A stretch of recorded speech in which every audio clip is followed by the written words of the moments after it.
Hey guys, welcome to Ramesh cooking channel. ಎಷ್ಟು ಚೆನ್ನಾಗಿ ಕಾಣಿಸ್ತಿದೆ ಅಲ್ಲ ಪೂರಿ ಮತ್ತು ಸಾಗು ಅನ್ನ.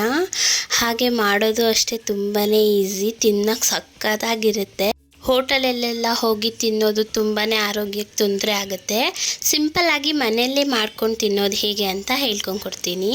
ಇದು ಸಾಗು ಬಂದುಬಿಟ್ಟು ಪೂರಿ, ಅನ್ನಕ್ಕೆ ಮತ್ತು ದೋಸೆಗೆ, ಇಡ್ಲಿಗೆ, ಚಪಾತಿಗೆ ಎಲ್ಲದಕ್ಕೂ ತುಂಬಾ ಚೆನ್ನಾಗಿರುತ್ತೆ. ಸಾಗುನು ಸಹ ಸಿಂಪಲ್ಲಾಗಿ ತೋರಿಸಿದ್ದೀನಿ. ಹಾಗೆ ಈ ಒಂದು ವಿಡಿಯೋ ಇಷ್ಟ ಆಗಿದರೆ ಪ್ಲೀಸ್ ಲೈಕ್ ಮಾಡಿ, ಆಮೇಲೆ ಈ ಒಂದು ಚಾನಲ್ನ ಸಬ್ಸ್ಕ್ರೈಬ್ ಮಾಡ್ಕೊಳ್ಳಿ. ಈಗ ಹೇಗೆ ಮಾಡೋದು ನೋಡೋಣ ಬನ್ನಿ. ಈಗ ಪೂರಿ ಮೊದಲು ಮಾಡ್ಕೊಂಬಿಡೋಣ. ಇದಕ್ಕೆ ಆಸಿಡ್ ಕಲಿಸ್ಕೊಳ್ಳೋಣ. ಮೊದಲು ಬನ್ನಿ, ಒಂದು ತಪ್ಪಲೆನ ಇಡಿ, ಅದಕ್ಕೆ 2 ಕಪ್ ಮೈದಾ ಹಸಿಟ್ಟನ್ನ ತಗೊಳ್ಳಿ. 2 ಕಪ್ ಮೈದಾ. ಹಾಗೆ ಇಲ್ಲಿ 1 ಕಪ್ ಚಿರೋಟಿ ರವೆನ ಹಾಕೊಳ್ಳಿ. ಚಿರೋಟಿ ರವೆ ಹಾಕೋದ್ರಿಂದ ಪೂರಿ ಚೆನ್ನಾಗಿ ಹುಬ್ಬುತ್ತೆ. ಈಗ ಮೈದಾ ಹಸಿಟ್ಟು ಮತ್ತು ಚಿರೋಟಿ ರವೆನ ಒಂದ್ಕಿತ ಈ ಥರ ಮಿಕ್ಸ್ ಮಾಡ್ಕೊಳ್ಳಿ. ಈಗ ಇದಕ್ಕೆ ರುಚಿಗೆ ತಕ್ಕಷ್ಟು ಉಪ್ಪನ್ನು ಹಾಕ್ಕೊಳ್ಳಿ. ನಾನಿಲ್ಲಿ 3/4 ಟೇಬಲ್ ಸ್ಪೂನ್ ಉಪ್ಪನ್ನು ಹಾಕ್ಕೊಂಡಿದ್ದೀನಿ. ಹಾಗೆ ಇದಕ್ಕೆ 1/4 ಟೇಬಲ್ ಸ್ಪೂನ್ ಸೋಡಾನ ಹಾಕ್ಕೊಳ್ಳಿ. ಈಗ ಒಂದ್ಕಿತ ಮಿಕ್ಸ್ ಮಾಡ್ಕೊಳ್ಳಿ. ಈಗ ಹಸಿಟ್ಟು ಮತ್ತು ಆಯಿಲನ್ನು ಒಂದ್ಕಿತ ಮಿಕ್ಸ್ ಮಾಡ್ಕೊಳ್ಳಿ. ಈಗ ಇದಕ್ಕೆ 2 ಟೇಬಲ್ ಸ್ಪೂನ್ ಆಯಿಲನ್ನು ಹಾಕ್ಕೊಳ್ಳಿ. ಹಾಕಿದ್ರೆ ಈ ಥರ ಉಂಡುಂಡೆ ಕಟ್ಕೊಂಡ್ಬಿಡುತ್ತೆ. ಸೊ ಅದಕ್ಕೆ ಈ ಥರ 2 ಕೈಯಲ್ಲೂ ಈ ಥರ ಬಿಡಿಸ್ಕೊಳ್ಳಿ. ಈಗ ನೋಡಿ, ಈ ಥರ ಉಂಡೆ ಕಟ್ಟಿದ್ರೆ ಈ ಥರ ಬಿಟ್ಕೊಬೇಕು. ಈಗ ಹಸಿಟ್ಟು ಫುಲ್ ಪರ್ಫೆಕ್ಟಾಗಿ ಆಗಿದೆ ಅಂತ ಇದಕ್ಕೆ ಈಗ ಸ್ವಲ್ಪನೇ ನೀರು ಸೇರಿಸ್ತಾ ಮಿಕ್ಸ್ ಮಾಡ್ಕೊಳ್ಳೋಣ. ಜಾಸ್ತಿ ಹಾಕ್ಕೊಂಬೇಡಿ, ಸ್ವಲ್ಪನೇ ಹಾಕ್ಕೊಂಡು ಮಿಕ್ಸ್ ಮಾಡ್ಕೊಳ್ಳಿ. ಇಲ್ಲಾಂದರೆ ತುಂಬಾ ತೆಳ್ಳಗಾಗಿಬಿಡುತ್ತೆ ಹಸಿಟ್ಟು, ಆಗ ಪೂರಿಗಳು ಚೆನ್ನಾಗಿ ಬರಲ್ಲ.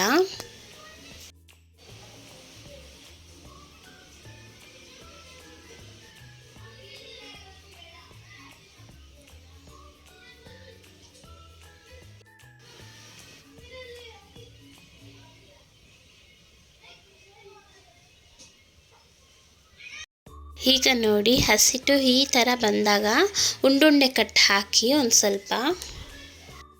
ಈಗ ಇದಕ್ಕೆ 1 ಟೇಬಲ್ ಸ್ಪೂನ್ ಆಯಿಲನ್ನು ಹಾಕ್ಕೊಳ್ಳಿ. ಯಾಕಪ್ಪ ಈ ಥರ ಹಾಕಬೇಕು ಅಂದರೆ ಆವಾಗ ಹಸಿಟ್ಟು ಒಳಗಡೆನೂ ಸಹ ಆಯಿಲ್ ಹೋಗುತ್ತೆ, ಆಗ ತುಂಬ ಚೆನ್ನಾಗಿ ಸಾಫ್ಟಾಗಿ ಬರುತ್ತೆ. ಹಾಗೆ ಪೂರಿ ಎಲ್ಲ ಚೆನ್ನಾಗಿ ಹುಬ್ಬುತ್ತೆ. ಈಗ ಇದನ್ನು ಒಂದ್ಕಿತ ನಾದ್ಕೊಳ್ಳಿ.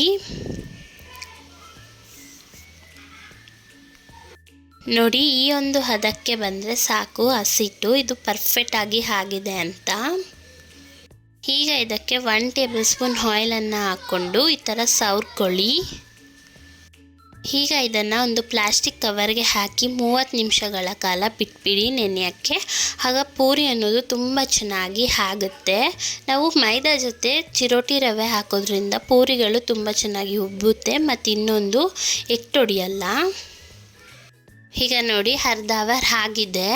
ಈಗ ಹಸಿಟ್ಟನ್ನ ತೆಕ್ಕೊಳ್ಳೋಣ. ನಿಮ್ಮ ಹತ್ರ ಟೈಮ್ ಇದೆ ಅಂದರೆ 1 ಅವರ್ ಸಹ ನೆನೆಯೋಕ್ಕೆ ಬಿಟ್ಟು, ನಾನಿಲ್ಲಿ ಟೈಮ್ ಇರಲಿಲ್ಲ ಅದಕ್ಕೆ ಅರ್ಧ ಅವರ್ ನೆನೆಸಿದ್ದೀನಿ. ನೋಡಿ ಈಗ ಎಷ್ಟು ಸಾಫ್ಟಾಗಿ ಆಗಿದೆ ಅಲ್ವಾ. ಈಗ ಪೂರಿ ಎಲ್ಲ ಚೆನ್ನಾಗಿ ಉಬ್ಬುತ್ತೆ ಈ ಥರ ಆದರೆ. ಈಗ ಇದನ್ನು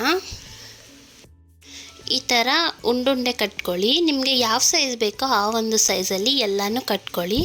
ನಾನು ಈ ಥರ ಒಂದು ಸೈಜಲ್ಲಿ ಕಟ್ಕೊಂಡಿದ್ದೀನಿ.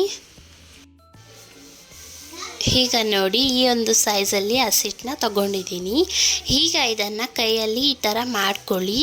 ಈ ಥರ ಮಾಡ್ಕೊಳೋದ್ರಿಂದ ತುಂಬಾ ಉಬ್ಬುತ್ತೆ, ಚೆನ್ನಾಗಿರುತ್ತೆ ಪೂರಿ ಎಲ್ಲನೂ. ಈ ಥರ ಒಂದು ಶೇಪಲ್ಲಿ ಮಾಡ್ಕೊಳ್ಳಿ. ಈಗ ಮೈದಾ ಹಸಿಟ್ಟನ್ನು ತಗೊಂಡು ಈ ಥರ 2 ಕಡೆನೂ ಮೆತ್ತಿಸ್ಕೊಳ್ಳಿ ಮೈದಾ ಹಸಿಟ್ಟನ್ನ.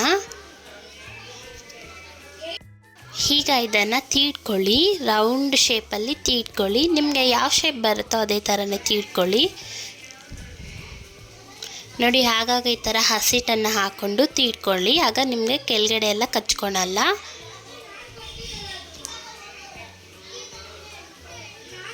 ನೋಡಿ, ಈ ಒಂದು ಸೈಜಲ್ಲಿ ಆದರೆ ಸಾಕು, ಪೂರಿಗೆ ತುಂಬಾ ಚೆನ್ನಾಗಿರುತ್ತೆ. ನೋಡಿ, ಈ ಥರ ನಾನು ತೀಡ್ಕೊಂಡಿದ್ದೀನಿ.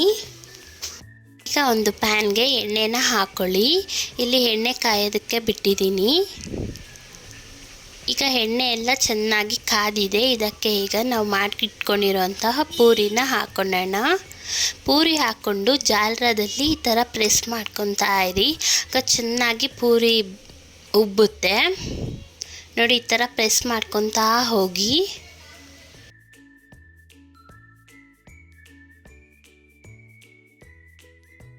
ಈಗ ನೋಡಿ ಪೂರಿ ಎಷ್ಟು ಚೆನ್ನಾಗಿ ಉಬ್ಬಿದೆ ಅಲ್ವಾ. ನೀವು ಒಂದ್ಕಿತ ಟ್ರೈ ಮಾಡಿ ಪೂರಿ ರೆಸಿಪಿನ. ಈಗ ಪೂರಿ ಮಾಡೋದ್ವಲ್ಲ, ಈಗ ಸಾಗು ಮಾಡೋಣ. ಮೊದಲಿಗೆ ಇಲ್ಲಿ ಸಾಮಗ್ರಿಗಳನ್ನ ನೋಡೋಣ. ಇಲ್ಲಿ ಚಕ್ಕೆ, ಲವಂಗ ಹಾಗೆ 1 ಯಾಲಕ್ಕಿನ ತಗೊಂಡಿದ್ದೀನಿ. ಹಾಗೆ ಸ್ವಲ್ಪ ಗಸಗಸೆನ ತಗೊಂಡಿದ್ದೀನಿ. ಹಾಗೆ ಅರ್ಧ ಟೇಬಲ್ ಸ್ಪೂನ್ ಜೀರಿಗೆ, ಹಾಗೆ 1 table spoon Kashmiri chilli powder, ಹಾಗೆ ಅರ್ಧ ಟೇಬಲ್ ಸ್ಪೂನ್ ಅರಿಶಿಣ, ಹಾಗೆ 2 ಟೇಬಲ್ ಸ್ಪೂನ್ ಧನಿಯಾ ಪೌಡರ್, ಹಾಗೆ 2 ಬ್ಯಾಡಗಿ ಮೆಣಸಿನ್ಕಾಯಿ, 4 ಒಣ ಮೆಣಸಿನ್ಕಾಯಿ. ಇಲ್ಲಿ ಮೀಡಿಯಮ್ ಸೈಜಿಂದು 4 ಟೊಮೆಟೊ ತೊಗೊಂಡಿದ್ದೀನಿ. ಹಾಗೆ 1 ಗೆಡ್ಡೆ ದೊಡ್ಡದು ಬೆಳ್ಳುಳ್ಳಿ, ಹಾಗೆ 1 ಇಂಚು ಶುಂಠಿನ ಕಟ್ ಮಾಡಿ ತೊಗೊಂಡಿದ್ದೀನಿ. ಈಗ ಮೀಡಿಯಮ್ ಸೈಜ್ ಈರುಳ್ಳಿ. ಈಗ ಒಂದು ಪ್ಯಾನ್ ಇಡಿ, ಅದಕ್ಕೆ 2 ಟೇಬಲ್ ಸ್ಪೂನ್ ಆಯಿಲನ್ನು ಹಾಕಿ, ಇದಕ್ಕೆ ಅರ್ಧ ಟೇಬಲ್ ಸ್ಪೂನ್ ಜೀರಿಗೆನ ಹಾಕಿ. ಜೀರಿಗೆ ತುಂಬಾ ಜೀರ್ಣಶಕ್ತಿ ಹೆಚ್ಚಿಸುತ್ತೆ. ಈಗ ಚಕ್ಕೆ, ಲವಂಗ ಮತ್ತು ಯಾಲಕ್ಕಿನ ಹಾಕಿ. ಇವೆಲ್ಲ ಹಾಕಬೇಕಾದ್ರೆ ಸಣ್ಣ ಉರಿಯಲ್ಲಿ ಇಟ್ಕೊಳ್ಳಿ, ಆಗ ಯಾವುದು ಸೀದೋಗಲ್ಲ. ಈಗ ಇದಕ್ಕೆ ಶುಂಠಿ ಮತ್ತು ಬೆಳ್ಳುಳ್ಳಿನ ಹಾಕ್ಕೊಳ್ಳಿ. ಇದು ಸ್ವಲ್ಪ ಎಣ್ಣೆ ಎಗರುತ್ತೆ, ಹುಷಾರಾಗಿ ಮಾಡಿ. 2 ಬ್ಯಾಡಗಿ ಮೆಣಸಿನ್ಕಾಯಿ ಹಾಗೆ 4 ಒಣ ಮೆಣಸಿನ್ಕಾಯಿನ ಹಾಕ್ಕೊಂಡು ಫ್ರೈ ಮಾಡ್ಕೊಳ್ಳಿ.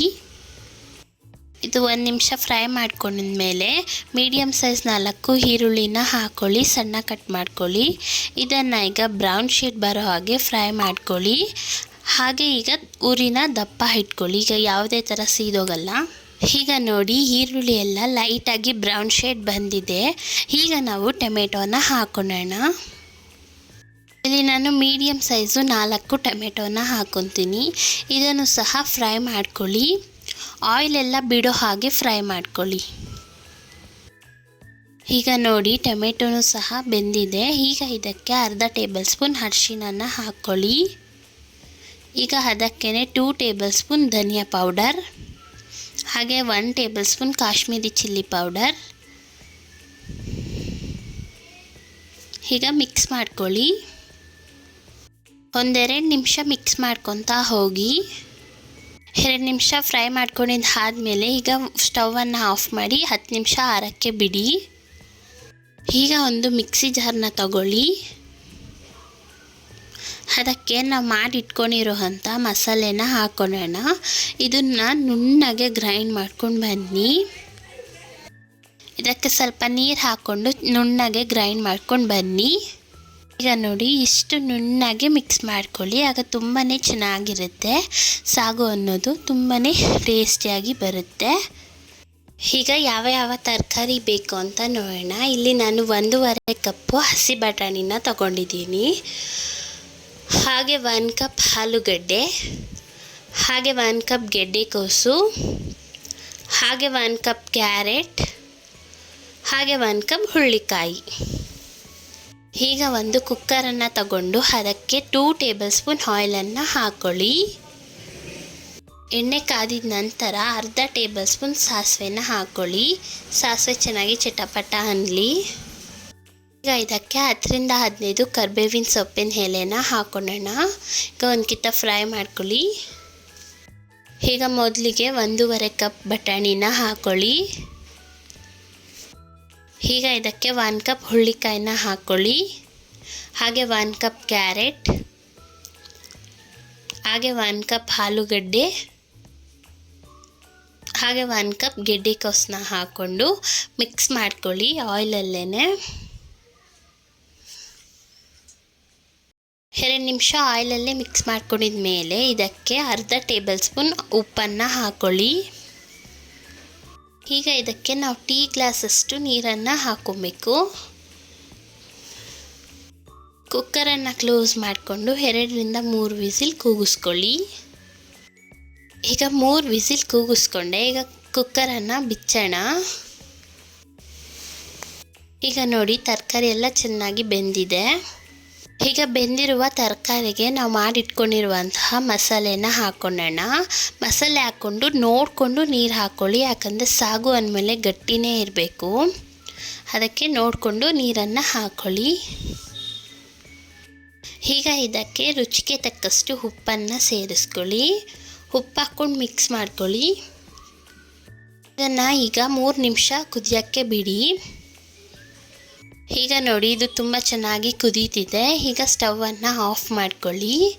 ಈಗ ನೋಡಿದ್ರಲ್ಲ ಗೈಸ್, ಇಷ್ಟೇ ಸಾಗು ಮಾಡುವ ವಿಧಾನ. ತುಂಬ ಸಿಂಪಲ್ಲಾಗಿ ಮಾಡ್ಬೋದು, ತುಂಬಾ ಟೇಸ್ಟಿಯಾಗಿರುತ್ತೆ. ನೀವು ಒಂದ್ಕಿತ ಟ್ರೈ ಮಾಡಿ. ಈಗ ಪೂರಿ ಸಾಗುನ ತುಂಬ ಸಿಂಪಲ್ಲಾಗಿ ರೆಡಿ ಮಾಡಿದ್ವಲ್ಲ, ಈಗ ತಿನ್ನೋಣ. ಹಾಗೆ ಒಂದು ವಿಡಿಯೋ ಇಷ್ಟ ಆಗಿದ್ದರೆ ಪ್ಲೀಸ್ ಲೈಕ್ ಮಾಡಿ. ಆ್ಯಂಡ್ ಬೇರೆ ಬೇರೆ ರೆಸಿಪಿ ಬೇಕಂದರೆ ಪ್ಲೀಸ್ ಕಮೆಂಟ್ ಮಾಡಿ. ಹಾಗೆ ಒಂದು ಚಾನಲ್ನ ಸಬ್ಸ್ಕ್ರೈಬ್ ಮಾಡ್ಕೊಳ್ಳಿ. Thank you for watching guys.